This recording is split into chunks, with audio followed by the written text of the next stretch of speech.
සුබ දවසක්. අද මාර්තු මාසේ 4 වෙනිදා. ඇත්තට පොතක් ගැන කතා කරන්න තමයි හිතාගෙන හිටියේ. හැබැයි ඊට කලින් පහුගිය සතියේ ටෙලිකාස්ට් වුණ ටෙලි ඩ්‍රාමා එක. ඉතින් ඒ ටෙලි ඩ්‍රාමා එක ගැන කතා කරන්න තමයි අද හිතුවේ. ටෙලි ඩ්‍රාමා එක මගේ පැරණි පෙම්වති ITN එකේ සෙන්සුරාදා ඉරිදා රැට ඔයාලට බලන්න පුළුවන්. YouTube එකේ බලන්න පුළුවන්. මේ වෙනකොට එපිසෝඩ්ස් 3ක් ඒගොල්ලන් ටෙලිකාස්ට් කරා.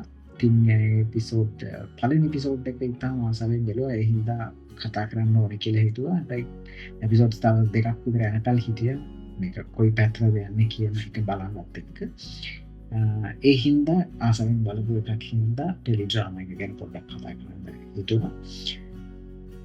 මුලින්ම ටෙලි ඩ්‍රාමා එක බලන්න ආසා හිතුණ හේතු දෙකක් තිබුණා. පළවෙනි එක තමයි ඒකේ තීම් සෝන් එක. තීම් සෝන් එක ඉතාම ලස්සන තීම් සෝන් එකක්. හරිම ලස්සනයි. ජගත් රසනායක. ඉතින් ඉතාම ලස්සන මියුසික් තීම් සෝන් එක දෙකම ලස්සනයි ජගත්ගේ. ඒක ලොකු හේතුවක් වුණා ටෙලි ඩ්‍රාමා එක බලන්න. අනිත් කාරණා ඔබ්වියස් රොෂාන් මේන් කැරක්ටර් එක කරන්නේ රොෂාන්. ඉතින් ඒ හින්දාම තමයි ඩ්‍රාම එක බැලුවේ. රොෂාන් රවීන්ද්‍ර රොෂාන්ගේ ගොඩක් ටෙලි ඩ්‍රාමා වල කැරක්ටර්ස් වලට මම ආස කරනවා. ඒ නිසා තමයි මේක බලන්න හිතුනේ. සහායක ටයිටල් එක මගේ පැරණි කියන ටයිටල් එක. පළවෙනි එපිසෝඩ් එක පුරාවටම දෙන්නේ කැම්පස් එකේදී ඒ දෙන්නගේ affair එක ඊට පස්සේ වෙන් වෙනවා. ඊට පස්සේ ආයෙම කාලෙකට පස්සේ ඒ දෙන්න හම්බ වෙනවා. ඒ දෙන්නගේ මතකයන් ෂෙයා කරගන්නවා. අපි ආදරය කරපු හැමෝටම තියෙන ආදරේ කරලා දුන්න හැමෝටම තියෙන ඕම ලස්සන නොස්ටැල්ජික් රොමැන්ටික් එක්ස්පීරියන්ස් එකක් තමයි පළවෙනි එපිසෝඩ් එක පුරාවටම පිට දැකගන්න තියෙන. ඉතින් ඒ හින්දා ආසාවෙන් බැලුවා ඩ්‍රාමා එක. ඒත් එක්කම දෙවැනි තුන්වෙනි එපිසෝඩ්ස් බැලුවම සමහර දේවල් මට ලොකුවට සෙට් වෙන්නේ නැති දේවල් තිබුණා. ඉතින් ඒ හින්දාම ආසාවෙන් බලපු ඩ්‍රාමා එකකින් තමයි ඉස්සරහට ආසාවෙන් බලාගෙන ඉන්න ඩ්‍රාමා එකක් තමයි මේ දේවල් කතා කරන්න ඕනේ කියලා හිතුණා. මේ පෞද්ගලිකව මගේ අදහස ඔයගොල්ලන්ගේ අදහස් මීට වඩා වෙනස් වෙන්න පුළුවන්. ඉතින් එහෙම වෙනස් අදහස් තියෙනවා නම් කමෙන්ට් එකක් දාන්න. ප්‍රධාන වශයෙන් පළවෙනි එපිසෝඩ් එකේ ඉඳලා මට තිබුණ ලොකුම ගැටලුවක් තමයි මේකේ ඔඩියෝ සම්බන්ධව. ඔඩියෝ නම් සෑහෙන අප්සෙට්. ඔඩියෝ රෙකෝඩින් වල ප්‍රශ්නයක්ද නැත්නම් එඩිට් එකේ ප්‍රශ්නයක්ද ලොකු අයිඩියා එකක් නෑ මට මේ ෆීල්ඩ් එක සම්බන්ධව. හැබැයි ඉතින් මට දැනෙන දේ තමයි කියන්නේ ඔඩියෝ රෙකෝඩින් වල ප්‍රශ්නයක් තියෙන්නත් පුළුවන්. එහෙමත් නැත්නම් එඩිට් එකේදී ලොකු වොයිස් කැන්සලේෂන් එකක් දාලා නොයිස් රිඩක්ෂන් එකක් කරලා ඇක්ටර්ස් ලගේ කටහඬ සෑහෙන රොබොටික් ගතියක් එනවා. ඊට අමතරව නැට් සවුන්ඩ් ඇත්තෙම නෑ. එක තැනක එක එපිසෝඩ් එක තැනක රෑක රැහැයු කෑගහන සබ්දයක් තැනින් තැන ලාවට මතුවෙනවා. ඒකත් රොබොටික් ගතියක් ඇවිල්ලා නොයිස් කැන්සලේෂන් එක හින්දාම මම දන්නේ ඇයි ඒ තරම් ලොකු හෙවි නොයිස් කැන්සලේෂන් එකක් දැම්මේ කියලා.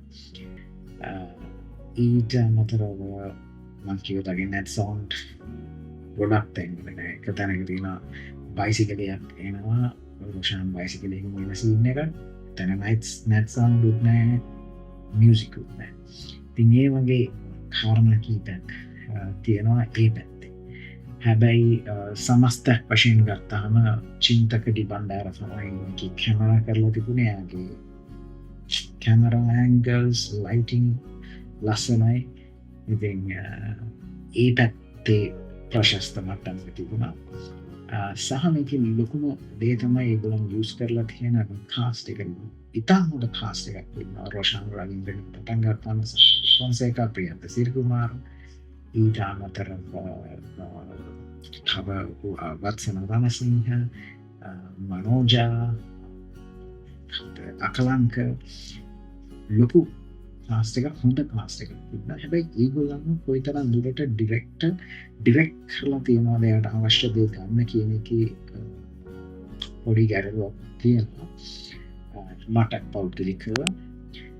අනිත් එක තමයි හුඟක් අය Facebook එකෙත් කතා කරලා තිබුණා මේකේ රොෂාන්ගේ සහ වත්සලාගේ අතීතයට අරන් තියෙන නඩු අසහනීය එදෙන කොයිතරම් දුරට මේ වර්තමානයේ රොෂාන් සහ වත්සලාගේ කැරක්ටර් එකට ගැලපෙනවද කියන එක. ඉතින් සමහරවිට වත්සලාගේ කැරක්ටර් එක අපිට තාම ලොකුවට හම්බුනේ නැහැ. රොෂාන්ගේ කැරක්ටර් එක තමයි ලොකුවටම අපි ගනුදෙනු කරන්නේ ඩ්‍රාමා එකත් එක්ක මේ වෙනකොට. හැබැයි ඒ කැරක්ටර් එකට වුණත් ලොකු කන්ට්‍රාස්ට් එකක් තියෙනවා රොෂාන්ගේ සහ ඒ අරන් තිබ්බ නළුවා අතරේ. සහ වත්සලාගේ කැරක්ටර් එක අරන් තිබ්බ නිලිය හරිම බබ්ලි මට හිතෙන විදිහට. ඉතින් ඒ හින්දා කොයිතරම් දුරට ඒ චරිත දෙක එක සමානද කියන එක ගැටලුවක් තියෙනවා. සහ ඒකට ලොකුම හේතුවක් වෙන්න ඇති සමහරවිට මේකේ මම දන්න ස්ක්‍රිප්ට් එක කරේ කවුද ඩිරෙක්ටර් කරේ ඩිරෙක්ටර් කවුද කියලා. මොකද ඒගොල්ලන්ගේ ප්‍රොඩක්ෂන් හවුස් එකේ නම තමයි දාන්නේ ඩිරෙක්ටිංగ్ ස්ක්‍රිප්ටිං විදිහට. මේ කැරක්ටර්ස් වලට බෑක් ස්ටෝරි තියෙනවා. ඒ බෑක් ස්ටෝරි එක කොහොමද බිල්ඩ් අප් කරලා තියෙන්නේ? ඒ බෑක් ස්ටෝරි එකේ ඒ කැරක්ටර්ස් මොනවා වගේද කියන එක එක්කෝ බිල්ඩ් අප් කරලා නැහැ. නැත්තම් ඒවා හරියට කන්වේ කරලා නැහැ ඇක්ටර්ස්ලට. ඒ හේතු තමයි තියෙන්නේ. ඉතින් මම හිතනවා ඒ ටික මේ වෙනකොට ඩ්‍රාමා එක ෂූට් කරලා ඇති ගොඩක්. හැබැයි ඉස්සරහට හරි මේ මම කියපු අප්සෙට් දේවල් ටික හදාගන්න පුළුවන් නම් අඩු කරගන්න පුළුවන් නම් මම හිතන්නේ සෑහෙන හොඳ වෙයි. අපි තාම දන්නේ නැහැ ඩ්‍රාමා එක කොතනද යන්නේ කියලා. මොකද ගක් ලංකාවේ හැදෙන ඩ්‍රාමාස් වලින් ප්‍රශ්න ලොකුම ප්‍රශ්නය තමයි ස්ක්‍රිප්ට් එක.